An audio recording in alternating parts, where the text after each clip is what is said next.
Bienvenue dans Feu de connaissance, le podcast qui éclaire les arcanes de la culture administrative et de la sécurité civile à travers l'actualité. Alors que la loi Matras du 25 novembre 2021 conforte le dispositif des plans communaux de sauvegarde et des plans intercommunaux de sauvegarde, Feu de connaissance revient dans cet épisode sur le rôle et l'organisation de ces plans. Les PCS et PICS, ce sont des documents d'organisation, de gestion des événements selon leur nature, leur ampleur et leur évolution. Le plan communal de sauvegarde a pour objectif de préparer la réponse opérationnelle afin d'assurer la protection de la population lors des crises. Il détermine les mesures immédiates de sauvegarde et de protection des personnes en fonction des risques connus. Il fixe l'organisation nécessaire à la diffusion de l'alerte et des consignes de sécurité et il recense les moyens disponibles. Il met également en œuvre les mesures d'accompagnement et de soutien de la population. Il est obligatoire pour chaque commune comprise dans le champ d'application d'un PPI, plan particulier d'intervention, ainsi que celle dotée d'un PPRN ou PPRM prévisible, prescrit ou approuvé.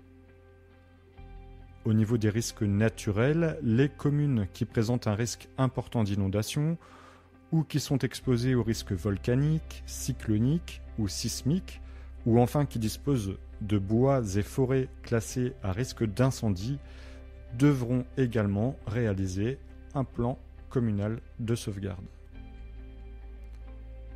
La mise en œuvre des mesures de sauvegarde relève de chaque maire sur le territoire de sa commune. Il est réalisé à son initiative et arrêté par ce dernier. Sauf à Paris, petite exception, où c'est le préfet de police qui détient cette mission. Alors le PCS comprend plusieurs documents. Il va comprendre une analyse des risques qui porte sur l'ensemble des risques qui sont connus dans la commune, auxquels la commune a déjà été exposée, et des risques propres aux particularités locales. Cette analyse s'appuie sur plusieurs informations contenues notamment dans le DDRM, le PPRN ou minier, les plans particuliers d'intervention, les cartes également de surface inondable et les cartes des risques d'inondation pour les territoires à risque. Il comprend également l'identification des enjeux, en particulier on pense au recensement des personnes vulnérables et des zones et infrastructures qui sont dites sensibles et qui pourraient être affectées. Le plan précise également les dispositions internes prises par la commune afin d'être en mesure à tout moment d'alerter la population et de l'informer et de recevoir également une alerte émanant des autorités.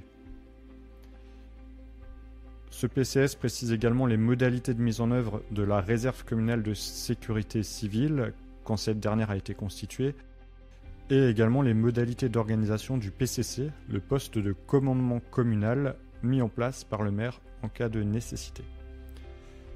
Ce plan dresse l'inventaire des moyens propres de la commune qui peuvent être fournis soit par des personnes publiques ou des personnes privées.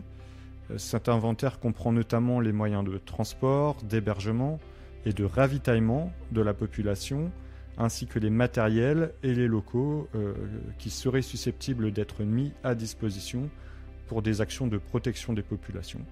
Le plan précise les modalités de mise en œuvre. Le PICS, le plan intercommunal de sauvegarde, est quant à lui obligatoire pour les EPCI, donc les établissements publics de coopération intercommunale à fiscalité propre, dès lors qu'au moins une des communes membres est soumise à une obligation d'élaborer un PCS. Ce PICS a pour objectif d'assurer une coordination et une solidarité de la gestion des événements pour les communes qui seraient impactées. Donc ce plan apporte un appui, un accompagnement et une expertise au profit des communes en matière de planification et de gestion des crises. Il est arrêté par le président de l'EPCI et par chacun des maires des communes dotées d'un plan communal de sauvegarde. Sa mise en œuvre relève de chaque maire sur les territoires de sa commune. Ces deux plans s'articulent avec le plan Orsec et tous les 5 ans au moins, la mise en œuvre de ces plans font l'objet d'un exercice qui associe les communes et les services concourant à la sécurité civile. Et dans la mesure du possible, ils impliquent également la population.